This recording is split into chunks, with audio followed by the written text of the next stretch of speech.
नमस्कार दोस्तों, वास्तवावर बोलू गायत्री इस श्रृंखला में फिर एक बार आपका स्वागत।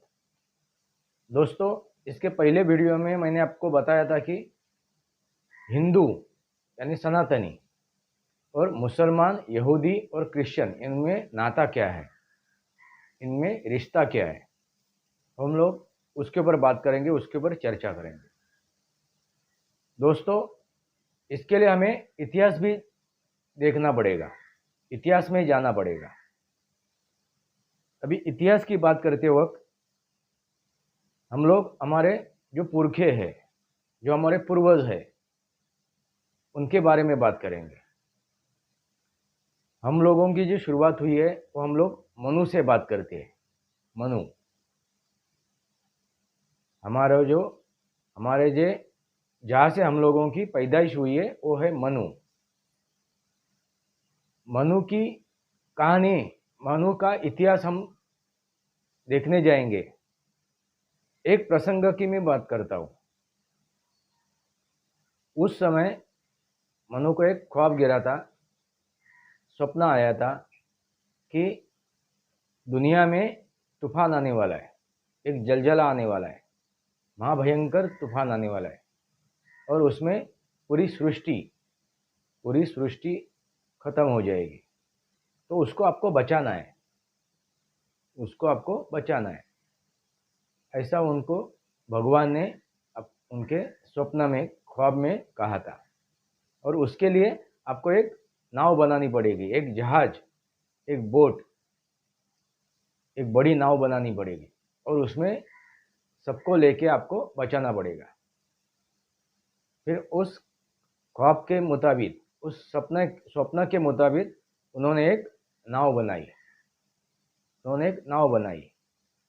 और उस नाव में और उसमें जितने भी जीव जंतु है इस पृथ्वी तल पे, उनके जो भी अंश है, अलग अलग अंश है, उनको उसमें सम्मिलित करना पड़ेगा। तो जो भी पेड़ पौधे, जीव जंतु, प्राणी, पक्षी, जितने भी अंश थे उस समय, उनको उन्होंने साथ में लेके उनको बचाना है। पर वैसा ही हुआ, उस ख्वाब के मुताबिक ही हुआ। एक बड़ा तूफान आया, जलजला आया, बाढ़ आई और तभी मनु ने उसके पहले ही, वो आने से पहले सबको साथ ले लिया उस नाव में और सबकी जान बचाई। मगर उस वक्त मत्स्य स्वरूप में, मत्स्य अवतार में भगवान विष्णु ने उस नाव को बचाया उस तूफान से। ऐसी वो कहानी है। वैसी ही कहानी आदम के बारे में है, वैसी ही मिली जुली कहानी है आदम के बारे में, जिसे यहूदी, क्रिश्चियन और मुसलमान मानते हैं। वो उनके पहले नबी है, उनका कहना है वो हमारे पहले नबी है। तो उन्होंने, उनके बारे में भी ऐसे ही मिलती जुलती कहानी है। दोस्तों, ये तो आपको समझ में आया होगा कि हम में यानी सनातनियों में और मुसलमान, क्रिश्चियन और यहूदी में क्या नाता है। और एक बात आपके सामने रखना चाहता हूँ। हम लोग सनातनी बोलते हैं वसुधैवम कुटुंबकम, यानी वसुधा, पृथ्वी, उसके ऊपर जो भी जीव जंतु है, जो भी प्राणी मात्र है, जो भी पशु पक्षी है, जो भी पेड़ पौधे हैं, वो हमारे परिवार के सदस्य है, हमारे कुटुंब के सदस्य है। ये पूरा परिवार, ये जो भी है वो सब हमारे कुटुंब के एक सदस्य है, ऐसा हमारा कहना है। इसका मतलब क्या हुआ? ये भी हमारे परिवार के सदस्य हैं, ये भी सनातनी है। सनातन क्या है? घंटी बजाना, दिया घुमाना, अगरबत्ती घुमाना, ये सनातन नहीं है। ये सनातन नहीं है, एक कर्मकांड है। मगर सनातन क्या है?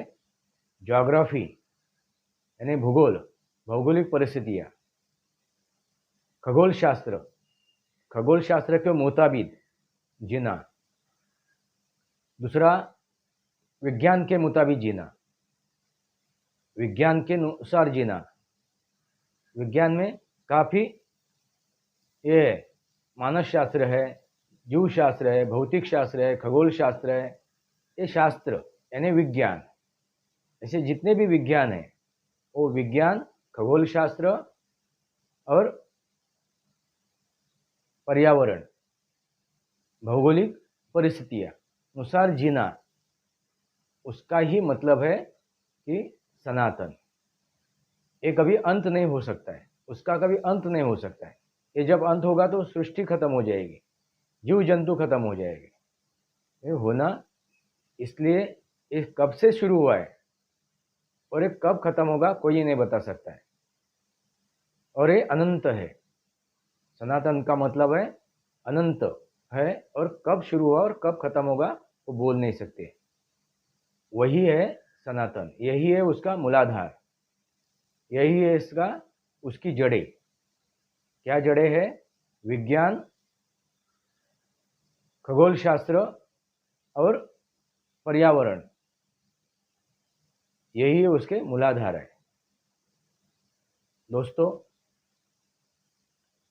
ये भी जानने के लिए और हम इतिहास में चले जाते हैं, और भी इतिहास में चले जाते हैं। कोई प्रसंग हम लोग सामने लेते हैं, हम लोग रामायण को सामने लेते हैं, रामायण की बात करते हैं। रामायण में एक प्रसंग है कि शूर्पणखा की नाक काटी गई, शूर्पणखा की नाक काटी गई, लक्ष्मण ने नाक काटी। दोस्तों, वो असल में नाक नहीं काटी, वो हमें कहानी में दिखाई दिया है, बताया गया है, असल में नाक नहीं काटी है। नाक काटी यानी क्या है? उनको बेइज्जत किया गया। हम लोग बोलते हैं ना, अरे तू नाक कटवा के आया, यानी खुद को बेइज्जत करवा के आया। इसका मतलब हम लोग अपनी नाक कटवा के नहीं आते, तो उनको बेइज्जत किया गया। वो दिखने में सुंदर थी, इतना सौंदर्य होने के बावजूद भी लक्ष्मण के जी मचला नहीं, ना वो फिसला, ना उसके ऊपर वो हावी हुई, और उसको बेइज्जत करके वहां से निकाला गया। यही बात जो बेइज्जती थी वो उन्होंने अपने भाई को यानी रावण को बताई, दशानंद को बताई कि मुझे बेइज्जत करके बेइज्जत किया है लक्ष्मण ने,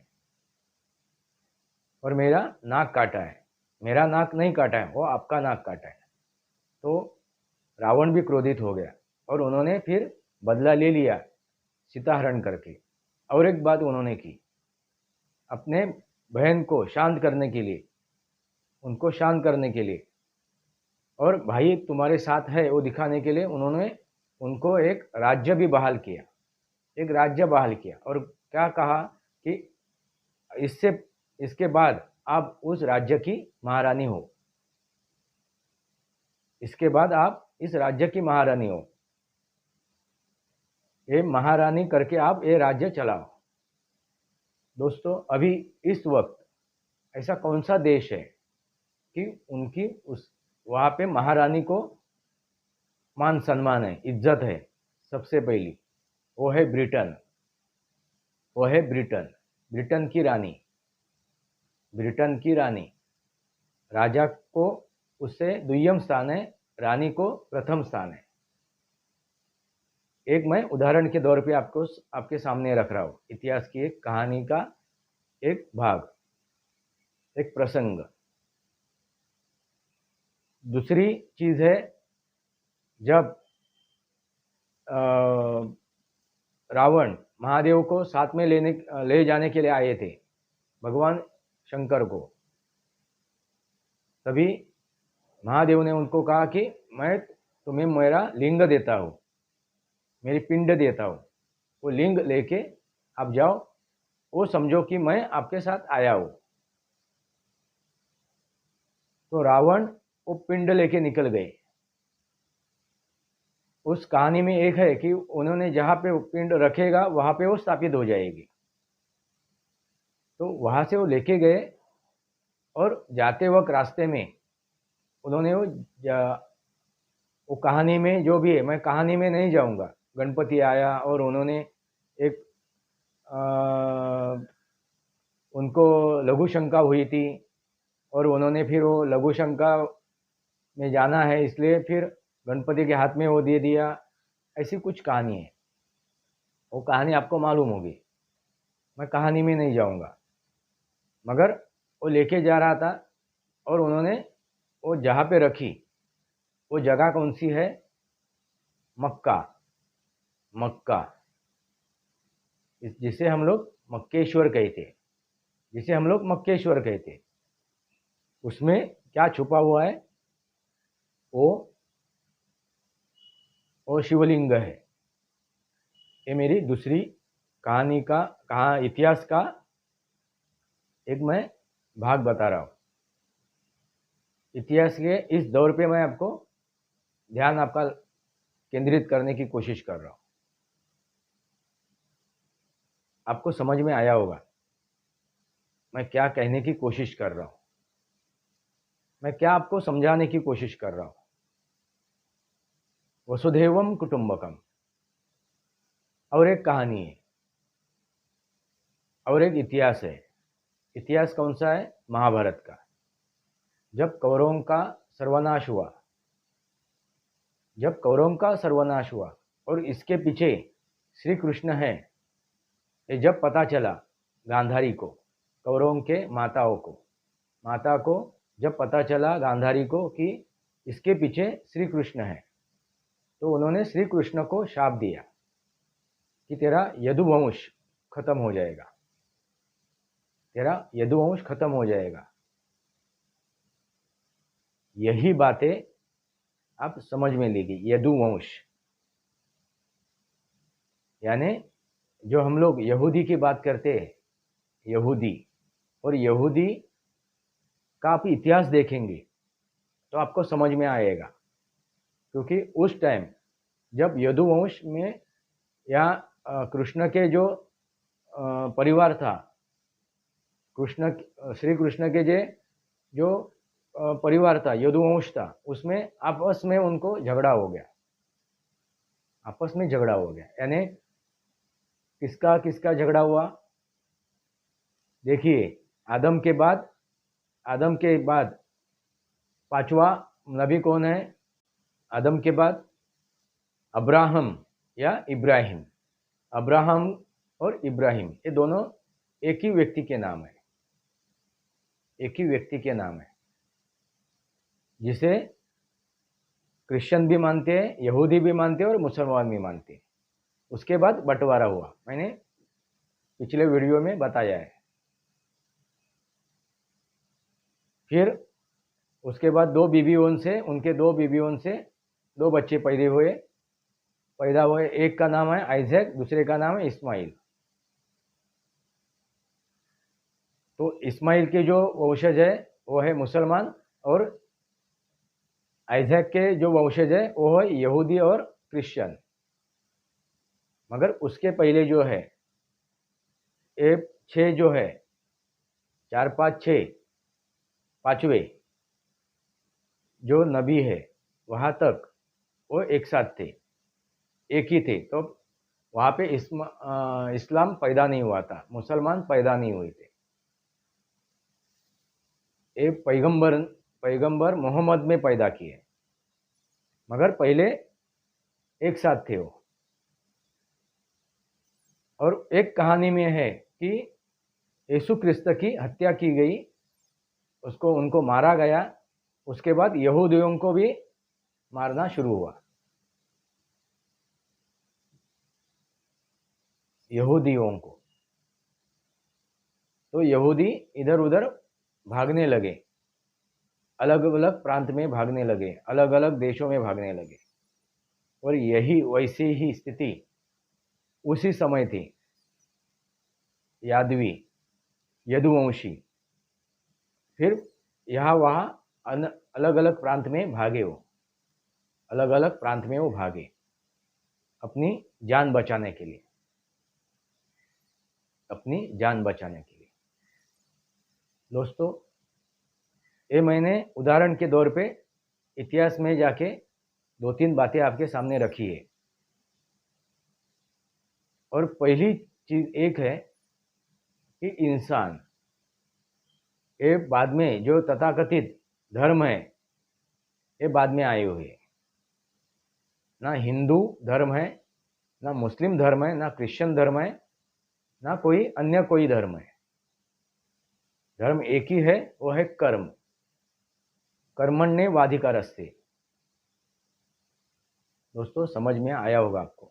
और आज जो घटित हो रहा है कहाँ पे, इजराइल और फिलिस्तीन में, यानी हमास और फिलिस्तीन अलग नहीं है, फिलिस्तीनियों और हमास अलग नहीं है, फिलिस्तीनियों में से ही हमास बने हुए हैं, यही दहशतवादी संगठन बना हुआ है।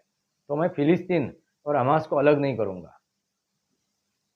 इजराइल और ये फिलिस्तीन में युद्ध चालू है। वो कौन सा युद्ध चालू है? धर्म का और अधर्म का। अधर्मियों ने इजराइल पे अटैक किया था, बच्चों को, छोटे बच्चों को, बाल बच्चों को, औरतों को, बूढ़ों को उन्होंने हताहत किया था, ये अधर्मी लोगों ने। और अभी आज जो हो रहा है, इजराइल जो अटैक कर रहा है, आक्रमण कर रहा है, वो है धर्म। वो अधर्म को मिटाने के लिए अटैक कर रहा है और युद्ध कर रहा है। ये है धर्म की और अधर्म की लड़ाई। महाभारत खत्म नहीं हुआ है दोस्तों।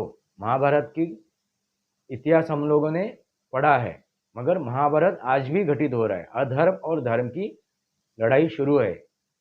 भारत और पाकिस्तान अधर्म और धर्म की लड़ाई शुरू है। भारत के साथ भी भारत धर्म की लड़ाई कर रहा है और पाकिस्तान अधर्म की लड़ाई कर रहा है। वो अधर्मी है, वो कौरव है। आप समझ जाइए, ये वृत्ति है, ये वृत्ति है। ना कोई मुसलमान है, ना कोई हिंदू है, ना कोई क्रिश्चियन है, ना कोई यहूदी है। ये वृत्ति है, अधर्मियों की वृत्ति और धर्मियों की वृत्ति। ये वृत्ति है और ये दो वृत्तियों में टकराव है। दोस्तों एक बात आपको समझ में आई होगी कि आज समझो, आज के तारीख में इजराइल मान लेता है कि हम लोग इस्लामिक बन गए, मुसलमान बन गए, तो भाई तो ये युद्ध रुकेगा क्या? इस दुनिया से युद्ध रुकेगा क्या? नहीं रुकेगा। क्योंकि इस्लामिक कंट्रियों में भी, इस्लामिक देशों में भी आपस में ये लड़ रहे, आपस में ये लड़ रहे। सुन्नी मुसलमान,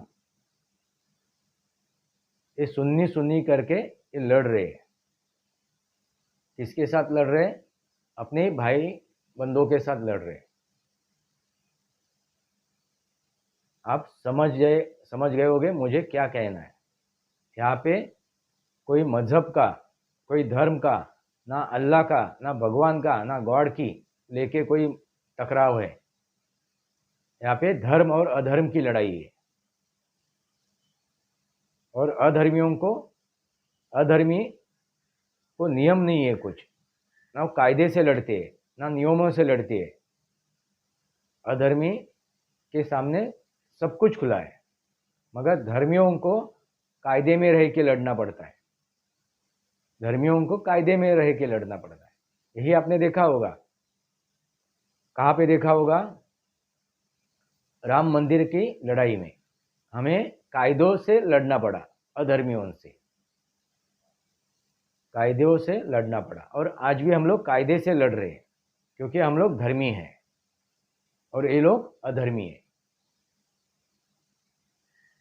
वास्तव और बोलू गायत्री इस श्रृंखला का सब्सक्राइब कीजिए, बेल आइकन दबाइए। मेरे विचार सही लगे तो लाइक कीजिए, आपके विचार कमेंट बॉक्स में लिखिए, मेरे वीडियो शेयर कीजिए। आज के लिए इतना ही। भारत माता की जय, वंदे मातरम। जय भारत, जय महाराष्ट्र।